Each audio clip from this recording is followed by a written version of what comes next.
Great. Good morning, everybody. I'm Dr. Allie Sharma. So just to introduce myself and the context, I'm a psychiatrist, and I've had the honor of serving on the Mental Health Coalition's Program Advisory Board. So I'm happy to be here today with Kenneth. So thank you for joining our Fireside chat. I'm just going to ask Kenneth a few questions. As you see here, 40 years on purpose. I find this impressive and inspiring. And clearly you've built a brand where social impact is at the core. So I'd love to hear more about how this all started and how it's evolved over the last 40 years. Thank you. Dr. Allie, to you, actually has been a great support to the coalition. We'll talk a little bit about the coalition. She's been a friend of ours, and she's very inspiring personally and professionally, and she's very articulate. So hopefully you'll get a chance to see that today.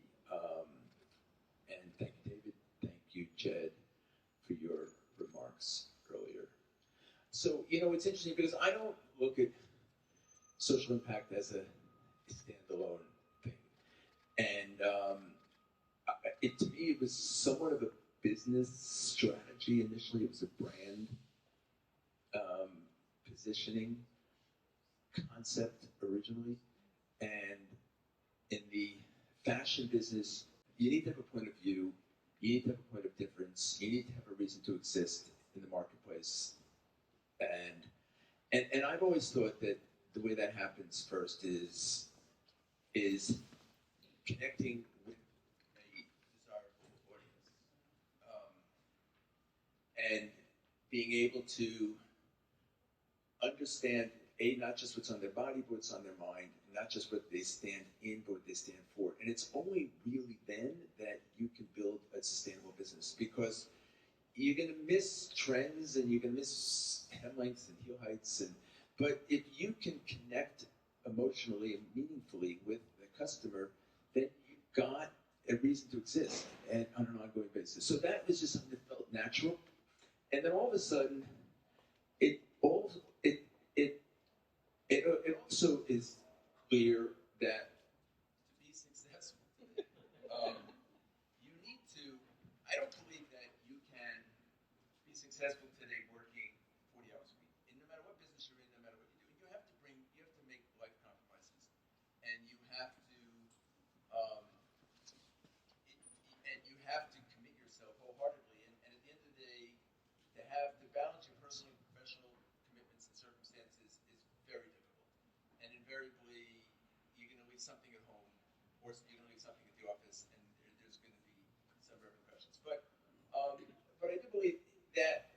But if you can make it, and at the end of the day, it's got to be more than about a paycheck. So if you can, because I don't believe it's very important, fashion in and of itself. I don't think fashion is very relative. What's fashionable to you may not be to you. What's fashionable to you today may not be tomorrow. And but if I can make it meaningful at the end of the day, then it becomes important. And if what we do becomes something bigger than what it is in the ordinary course, then it's something that inspires us all every day. So this became part of our journey 40 years ago. And we started talking about HIV then because nobody else was, and it was on everybody's minds but on a few people's lips. And because of the stigma that was related to it. And to talk about HIV suggested that you were in one of the at-risk communities, and none of which were socially acceptable or appropriate. You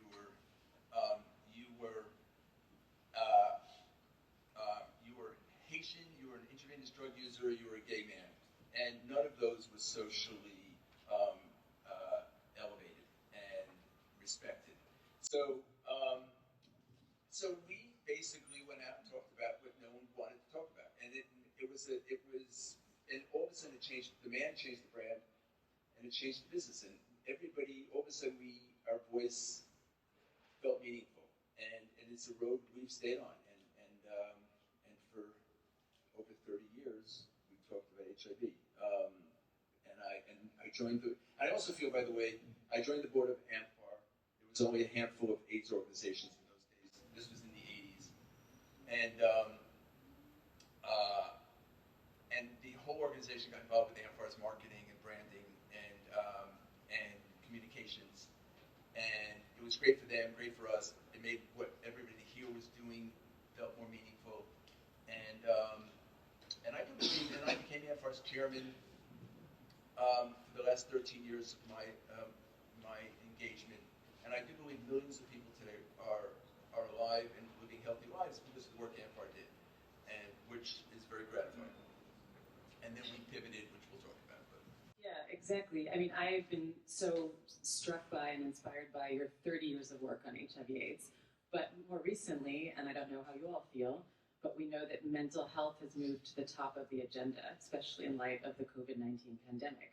And throughout my career, I've been fighting for dollars and putting mental health as a part of health, as it should be. And now we have someone like Kenneth Cole, who started the Mental Health Coalition, and many other movements out there. So I'd love to hear a little bit about why the shift in your thinking, focusing on HIV, which was needed, and now mental health. How did it start? So I stepped away from HIV. I stepped away from Africa for a little bit for myriad reasons. And then a lot of people in my life, I was just finding mental health was becoming a big part of the conversation. And it also became apparent that 1 in 200 people were still living with HIV, but 1 in 4 or 5 were living with mental health conditions, or would be living with mental health conditions. And in fact, we came to believe it was 5 and 5, 4 and 4, because it wasn't you, it was somebody you loved, somebody in your family or in the community, but in fact, everybody that I would speak to, interact with, at some level felt emotionally drawn to this crisis, this other pandemic. And it made sense to, so we as a corporation started working with NAMI, who had some programs such as the Stigma-Free Workplace and other things that HR, my daughter Amanda was involved at the time, who you're going to hear from later. And so we incorporated some of those programs here. People embraced them, and I do feel it culturally shifted our company in certain ways. And then there's all these other initiatives that exist out in the world that I thought were important. So then we went to NAMI, and NAMI says, well, would you try to do for mental health what you did with HIV, make it easier for you to talk about it, focus on stigma. So we talked about it, and it became clear that this is a massive undertaking because it's a culture shift to change it, to make it easy to talk about mental health. And you've got 1 in 4, 1 in 5 living with it, but 2 out of 3 of those people do so in the proverbial shadows because there isn't a comfortable narrative or a way for them to address their struggles publicly. And absent of being able to do that, they can't get better. It's hard to get better because most of the resources require your willingness and ability to seek help and support. So we said to NAMI, we're going to do this. This is so much bigger than NAMI. We need to bring together more people. They said, fine with us. We'll support you. Go ahead, be our guest. We ultimately reached out to the largest 35 or so NGOs in the country who are providing services, support services to individuals with mental health, various mental health needs, mostly the most at-risk, disproportionately at-risk communities, and lo and behold, the Mental Health Coalition was formed. And today, 3 years later, it's the largest of its sort in the country, and I don't know, maybe elsewhere. And we also have gone about it very differently. We put basic business principles to it, which is what I've always done. And it's the notion of leverage and scale and accountability and how do you, and impact. So everything we do has to be a clear objective that's quantifiable. Otherwise, how do you do it? How do you justify doing it? How do you justify the resources you would apply to it, to this as opposed to that? And so I think those disciplines have been very helpful, and we're working on some things and we've brought all tech together. And Meta has become partners, as has Google and TikTok, and now Apple. And only because they're not villains. These guys are critical if we're going to make an impact. Everybody's got to kind of hold hands here, and I do believe we can make a significant improvement in our collective well-being together, and in fact, only together can we make a doesn't work otherwise. And it's not about villainizing one group versus another. At the end of the day, tech world, these guys are extraordinarily successful business people. And they are great engineers, and they're great marketing people, and they're great executives, and they build world-class businesses. And there's millions of businesses all over the world that envy them every day, that wish they could do what they've accomplished. Build the scale, build the reach, build the impact that these guys have built. If you look at their mission statements, it's to build communities, and it's to create joy, and to create connection. None of them talk about well-being and health. It's not what they're there for. But if you come together and you build that into their mission statement, and you build that into a collective agenda, you can change. You can change the way they are doing what they're doing. You can change the way we are doing what we're doing with what they're doing. And so the coalition's done some great things. And Jennifer's here. You can hear from her later. Some of my associates there. And it's very exciting and it's very rewarding. And as a company, social impact has been a big part of what we do. And we've decided to do most of it through a mental health lens. So that we can stay focused, and at the end of the day, most of our social plight, social struggles, have a mental health narrative connected to it. So I don't know if I ever told you this, but around 2019 or 2020, that's when I started to see Mental Health Coalition on Instagram, at least. And one of the things I've always thought about is mental health and well-being has been in the shadows, pushed aside. But the way that you portray, even in the visual sphere, it's accessible, it's relatable, it makes it less scary. And I think when we talk about even businesses and how brands can adapt some of the basic principles, it has to be that, to destigmatize. But to shift a little, let's talk a little bit about workplace mental health. And I'll just read something, because last 2022, the Surgeon General in the US put out a report called The Framework for Workplace Mental Health and Wellbeing. I'll just read you a quote. Our workplaces play a significant role in our lives, good and bad. Work affects our physical and mental well-being in good and bad ways. And the second thing I'll say is that to talk about productivity, mental health and well-being, the WHO, for example, the World Health Organization, has put out statistics that depression and anxiety can result in 12 billion workdays lost per year, and that's a cost of $1 trillion per year. So with that context, I'd love to hear from you why brand innovators, business leaders should invest in mental health. What's the business case? So one thing that I basically said at the very beginning is if you make the compassionate case for mental health, it fails almost every time, because we're exhausted. They say we all have a empathy quotient, and it's exhausted by the time you get halfway through every day.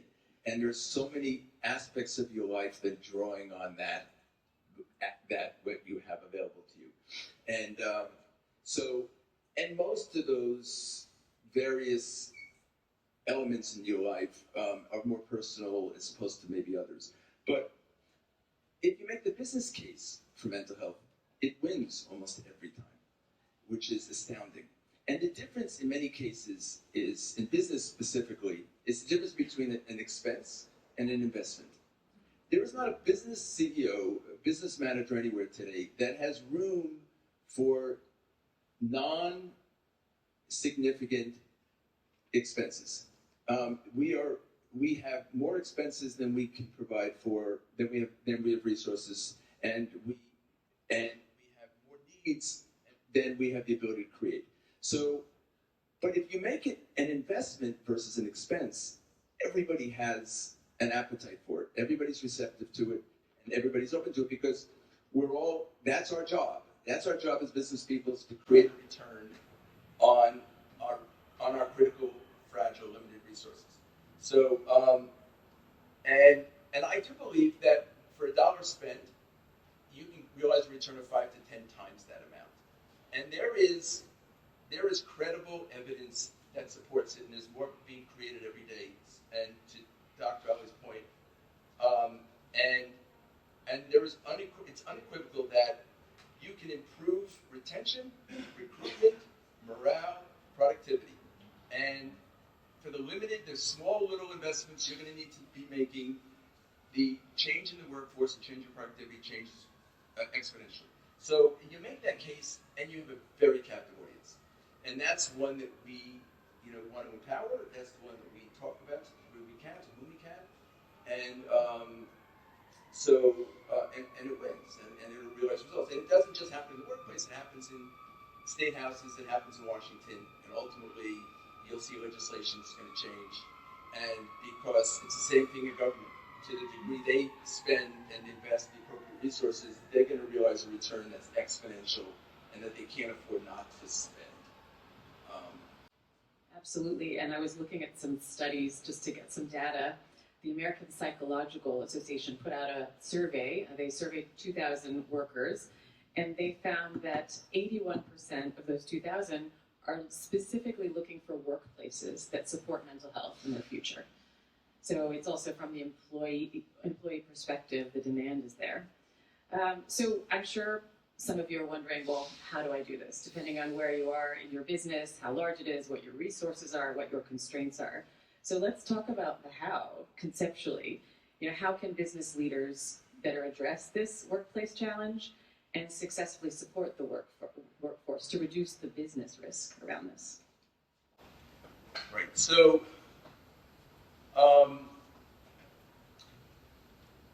there are a numerous amount of resources that people can access, and we're trying to aggregate all of them and make them available. And we have several of our partner organizations, such as One Mind at Work and NAMI, and several of them have corporate initiatives, and they have compiled, and most of them have various programs that are available to corporations and employees, employers, that they can access. One thing that I'm going to share with you, I don't know, maybe I shouldn't be sharing with you, but we have a meeting in about half an hour with the mayor, and we're working on a program with New York on best practices for New York corporations. And the goal is on December 2nd or 5th, as I'm working on a date, we're going to announce 100 plus New York City corporations that have committed to best practices. And he's going to challenge other cities around the world to follow suit. And I do believe they can change culture. Because many of these are multinational corporations, and if you can get them to commit to certain practices, you get all their associates, which in some cases thousands, some cases many thousands, and then there'll be some small fashion companies as well. And then you get the families too, because healthcare doesn't just happen individually. It's very often families are part of these programs, and I do believe that it can make profound cultural shift that we're excited about. I don't know if I answered your question. You did answer my question. I would say, just to add to that, I think a lot about workplace support. I've been advising startups and other companies, and workplace support can look like so many things, right? It's not a one-size-fits-all approach, as we discussed. There's so many facets, and we're happy to answer questions on that or talk a little bit more about that in detail. But let's go back to social impact. I'm just curious of people sitting in the room, who is affiliated with a company or an institution where there is social impact as part of the values? Raise your hand. Okay. And who would like to be a part of a company where social impact is at its core? Okay, great. All right, so let's zoom out of mental health and well-being for a second, and let's think about, for business owners, marketing teams, if there isn't yet that social impact focus, how can they learn from what you've done on purpose and emulate your initiatives? I don't know.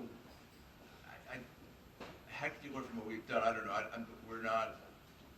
I think it's somewhat out there, out in the world, and it's somewhat on our website, and it's something that we're happy to talk about, and we can be specific or not. And it's a lot of it where I feel we've really made significant impact. And after the Haiti earthquake, we had an initiative, a business initiative, where we were collecting shoes, collecting money in all of our stores.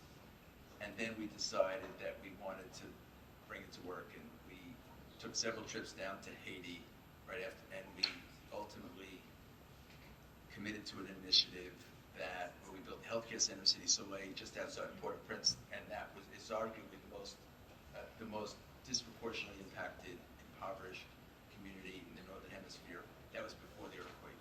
And we built this healthcare center without that much. I mean, what we had, they basically had very limited resources and unlimited needs. And it has had such a profound impact. But it was all about how many people. It was a community, Cité Soleil has 1.5 million people, and they didn't have a facility like this. So we're able to connect and bring something, a resource that didn't exist and could serve, in such a significant way. And we've continued to try to stay involved since, but I totally got off subject. That's a great example of a social impact initiative outside of mental health and well-being. I think we could open it up for questions. That's the gist of our chat, what we wanted to convey to you this morning. And we're also happy to talk after.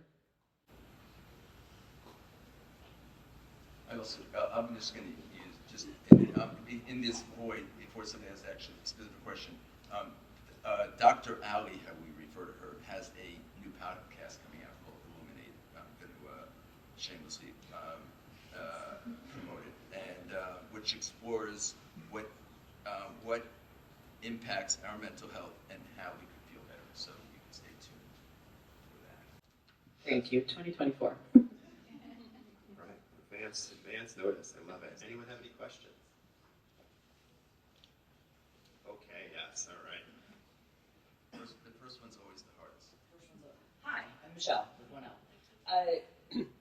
If you work here at Kenneth Cole, or you're a part of the coalition, is there a structure within the organization that enables what you care about personally as it relates to your purpose on this planet or your personal social impact?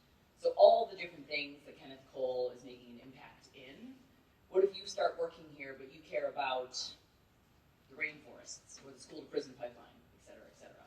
Is there a structure in place to enable people to kind of emulate that through their work and the impact that they're making along with their personal goals? So that's a good question. And I have to tell you too, as part of this journey over the years, because it's 40 years old, and I'm older than that, so it's okay. So am I, barely. You could have started the company when you were 2. That's fine. No, I was 6. But early on, I had confronted that because I had several associates that at a certain point came to me and said, Ken, we love that you do what you do. It's great. In fact, we love what it does for the brand, and that's largely why many of us are here. But we don't love that you don't make it available to us. So, and I said, I didn't think I had the right to impose it upon you, truthfully. But the answer was, well, why don't you make it available and let us make that decision? So I said, that's fair. So we set up at that time what we called a community outreach. Somebody who was in the HR group was personally responsible for creating opportunities for people to get involved in various opportunities. But for the most part, largely in the areas that we were focused as a company, as a brand. And then people would get involved. And I also made it very clear, and I do believe that service, the person who provides the service is almost always the biggest beneficiary, and even more so than those who they serve. And that being said, though, I made it very clear, I'm never going to take attendance. I'm not even going to come to the meetings you're at. You're going to get no credit for being there professionally. So if you do it, you'll realize the credit you'll realize it personally, hopefully, or you won't do it. That'll be your decision.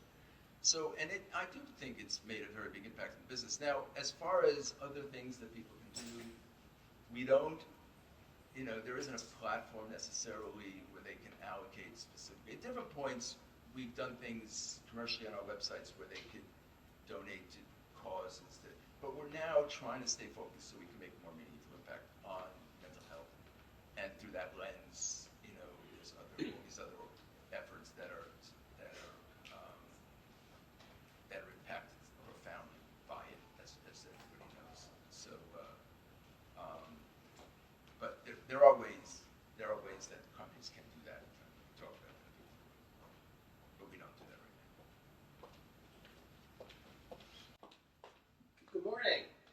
thank you. This has been awesome.